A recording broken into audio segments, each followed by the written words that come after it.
I'm going to give the different biblical definitions for worm and wormwood, and then read some verses, and then see how the same concepts are used culturally and in media. So, worm first. Strong's 7415 is Hebrew rima, which means corruption, feeding on the dead. Strong's 8438 is Hebrew tola, meaning scarlet, crimson, red worm, like the ones dye is made from. Strong's 4663 is Greek scolex, a worm that preys upon the dead bodies and is a reference to punishment after death that will never cease. I think that scolex worm must be a type of devil or serpent. In Genesis 3:14, God curses Satan and says, "You will crawl on your belly and eat dust." And that sounds like a worm. We're going to look at some worm references in media where worms are devils and they eat dust. Wormwood is Strong's 3939 Hebrew iana, which means to curse, regarded as poisonous. Strong's 8948 is Greek absinthion, the name of a star that fell into the waters and made them bitter. Absinthe is an addictive, hallucinogenic spirit derived from the absinthe plant, which is commonly known as wormwood, referred to in literature as the green fairy. The wormwood genus is named Artemisia absinthium, and the Artemisia is named for the Greek goddess Artemis, and absinthium is the Greek term for the plant. Wormwood is a drug and a poison that causes death and decay in the Bible, and I think worms are related to wormwood in the biblical sense, kind of like the serpent worm in the garden that was cursed to crawl on its belly and eat dust. The Nahash was related to the fruit in the garden because the Nahash is a sorcerer and by definition would use pharmakia.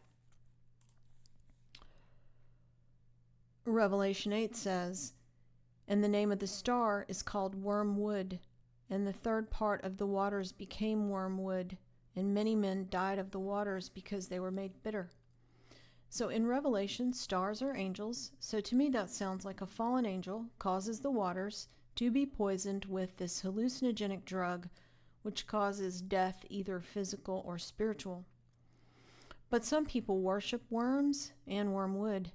It appears that Grimes, Elon Musk's baby mama, who wants everyone to submit to AI, does enjoy the worm.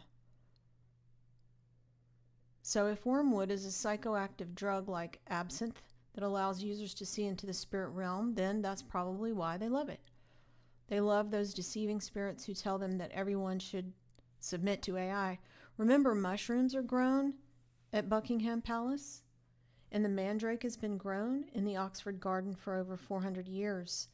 The elites love psychedelics because it's part of their religion. It puts them in contact with the spirits they serve.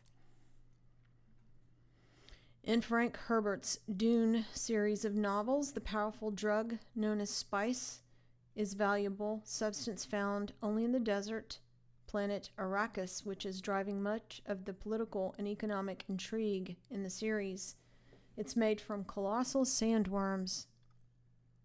It expands consciousness, extends human life, and enables safe interstellar travel. It's highly addictive, but the most valuable commodity in the universe.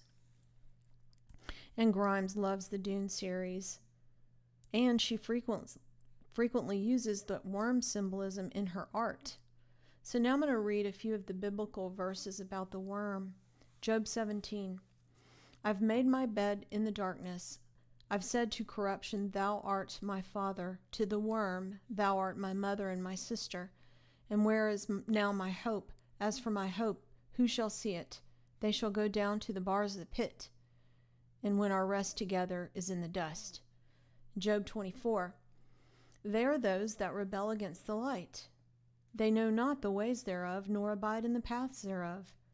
The murderer rising with the light killeth the poor and needy, and in the night is as a thief.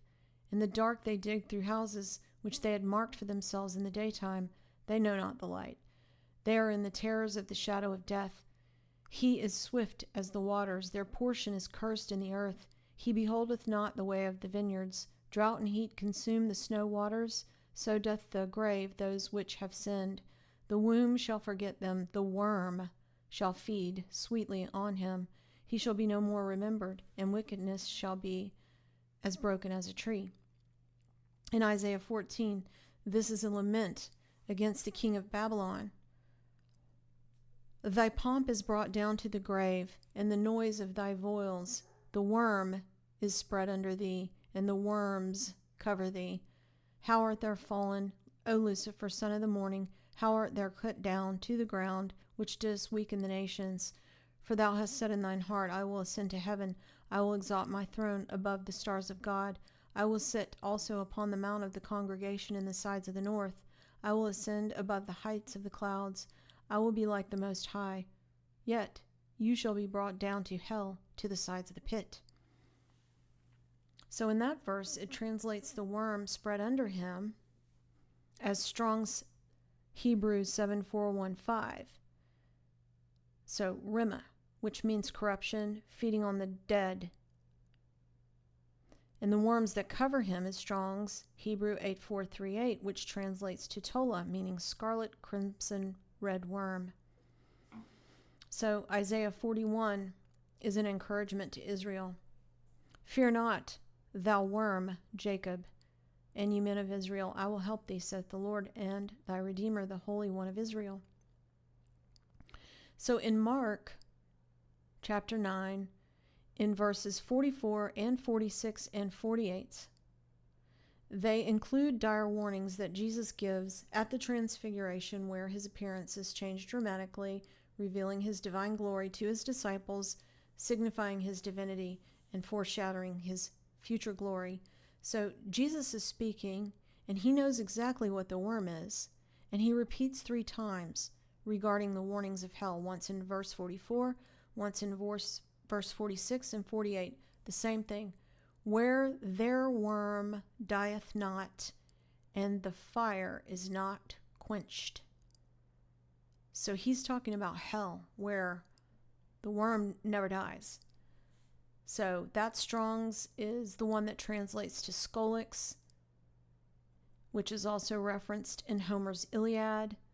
And that's a special kind of worm that resides in hell, specifically preying upon the dead bodies, as in a reference to a punishment after death that will never cease. Now, wormwood. A wormwood is a drug and a poison that causes death and decay, and related to the worm. Just like the serpent worm in the garden, the Nahash, a sorcerer by definition who uses pharmakia. In Deuteronomy 29 it says, or it's talking about the Israelites who dwelt in Egypt. And have you seen their abominations and their idols, wood and stone, silver and gold? Lest there should be among you man, woman, or family or tribe whose heart turneth away this day from the Lord our God, and go to serve the gods of these nations, lest there should be among you a root that beareth gall and wormwood. So there the Strong's is Hebrew 3939, translated as Iana, which means curse and regarded as poisonous. Proverbs 5, for the lips of a strange woman drop as in honeycomb, and her mouth is smoother than oil, but her end is bitter as wormwood, sharp as a two-edged sword. Her feet go down to death, her steps take hold on hell. Jeremiah 9, therefore thus saith the Lord of hosts, the God of Israel, behold, I will feed them, even his people, with wormwood, and give them water of gall to drink. So Amos chapter 5, it says, ye who turn to judgment to wormwood, and leave off the righteousness in the earth. So then we're in Revelation chapter 8, and it says, and the name of the star is Wormwood. So the star's name is Wormwood. And the third part of the waters became wormwood, and many men died of the waters because they were made bitter. So in Revelation, stars are angels, and to me that sounds like a fallen angel causes the waters to be poisoned with this hallucinogenic drug, which causes death, either physical or spiritual. So there, the Strong's translation is absinthion, the name of the star that fell into the waters and made them bitter. Movies that feature or reference worms are mostly horror and sci-fi, with metaphorical undertones, and many of them relate to dust or sand demons. So Dune, we already talked about. The books were adapted into films multiple times, featuring terrifying sandworms of Arrakis.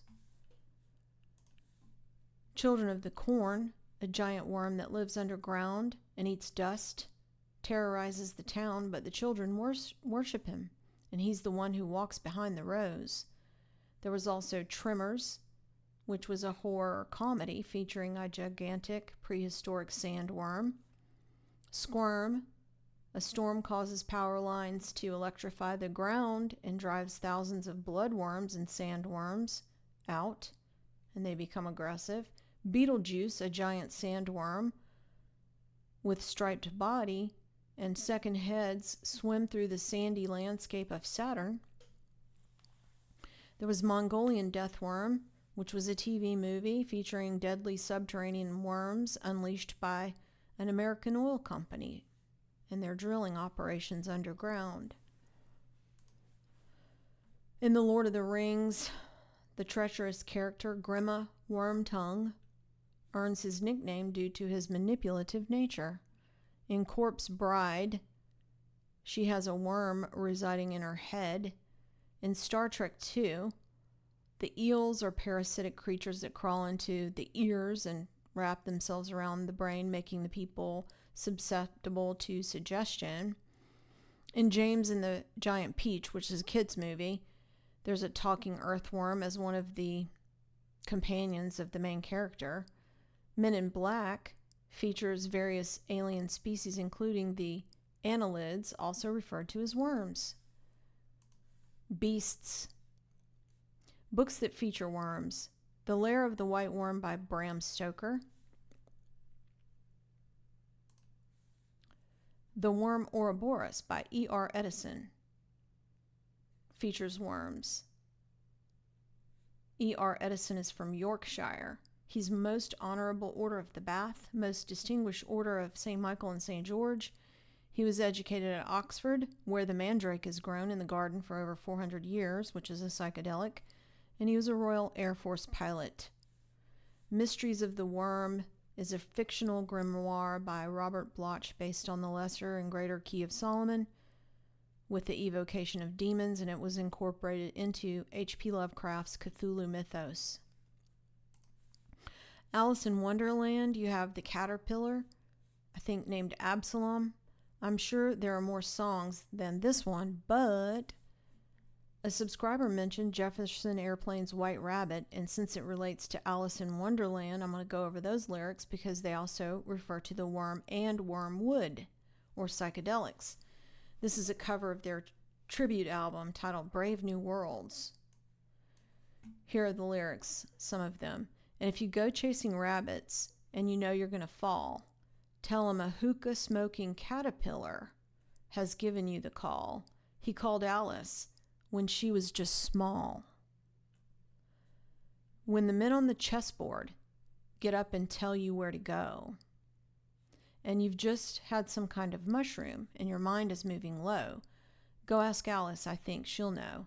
When logic and proportion have fallen sloppy dead, and the white knight is talking backwards, and the red queen's off with her head, remember what the dormouse said. Feed your head. And you probably can't see them very well, but there are some chimeric creatures in the background of this album art. Looks like a man with a jackal head over here, holding a staff, and then a woman with a lion-type head, and some other creatures. Thanks for listening.